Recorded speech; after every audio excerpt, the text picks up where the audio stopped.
Langit Banyuwangi mulai gelap saat ribuan kiai dari berbagai pesantren berkumpul di sebuah aula besar yang dipenuhi sorot lampu temaram. Suasana penuh kehormatan, tapi juga diwarnai keraguan.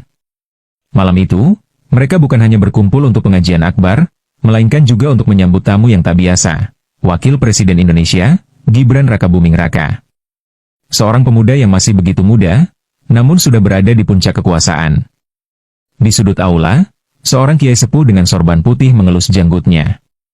Apa yang bisa kita harapkan dari anak muda yang belum banyak makan asam garam?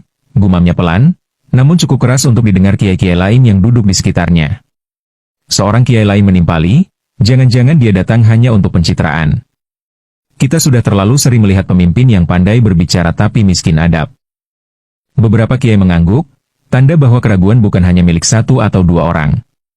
Di tengah perbincangan itu, seorang kiai muda dari pesantren modern mencoba menenangkan suasana. Tapi bukankah Rasulullah juga memimpin umat di usia muda? Jangan-jangan kita menilai sebelum melihat, katanya dengan suara teduh. Namun, kalimat itu tak serta-merta mengubah pandangan. Banyak yang masih merasa bahwa jabatan wakil presiden terlalu besar untuk seseorang yang belum lama berkecimpung di dunia kepemimpinan. Sementara itu, di luar aula, santri-santri sibuk menyiapkan acara. Spanduk besar bertuliskan, pengajian akbar, ulama dan pemimpin, menyatukan hati untuk negeri, tergantung di depan gerbang pesantren. Beberapa santri berbisik di antara mereka. Katanya, Mas Gibran ini pendiam, tapi cerdas. Apa iya? Kita lihat saja nanti, mungkin beliau hanya datang sebentar lalu pergi. Mereka tak sadar bahwa obrolan kecil mereka adalah gema dari perasaan para kiai di dalam aula. Jam menunjukkan pukul 19.30. Acara akan segera dimulai, tapi tak satupun dari para kiai yang benar-benar menantikan kehadiran Gibran dengan antusiasme.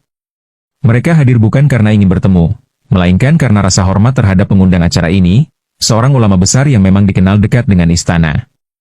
Kita harus tetap menghormati tamu, siapapun dia, ujar seorang kiai dengan suara berat, seolah ingin mengingatkan diri sendiri dan yang lain. Lalu, suara sirine pengawal mulai terdengar dari kejauhan. Beberapa kiai mendesah pelan, seolah mengantisipasi kedatangan seorang pejabat dengan segala formalitasnya.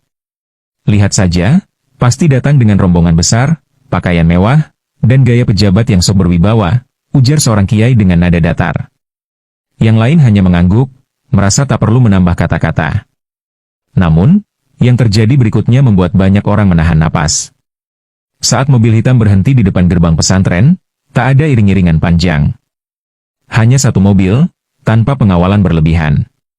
Dan ketika pintu terbuka, Gibran turun tanpa jas, tanpa dasi, hanya mengenakan baju koko sederhana berwarna putih dan sarung coklat yang melambai tertiup angin. Ia berjalan mendekati para kiai dengan kepala sedikit menunduk, lalu menyalami mereka satu persatu, membungkuk penuh hormat seolah ia hanyalah seorang santri yang baru belajar tentang adab. Suasana mendadak hening. Kiai-kiai yang tadinya ragu, kini hanya bisa saling berpandangan. Tidak ada kesombongan, tidak ada sikap berlebihan. Tidak ada pidato pembuka, tidak ada basa-basi politik. Hanya tatapan tulus seorang anak muda yang menghormati para ulama yang jauh lebih dulu mengabdi untuk negeri ini. Assalamualaikum warahmatullahi wabarakatuh, suara Gibran terdengar tenang, tapi tegas. Maaf, saya yang masih muda ini datang untuk belajar, bukan untuk menggurui. Beberapa kiai terdiam.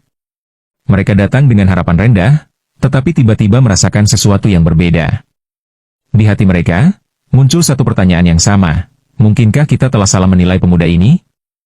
Aula pesantren yang tadinya penuh bisik-bisik kini sunyi. Para kiai yang semula ragu kini memperhatikan sosok di depan mereka dengan tatapan yang berbeda.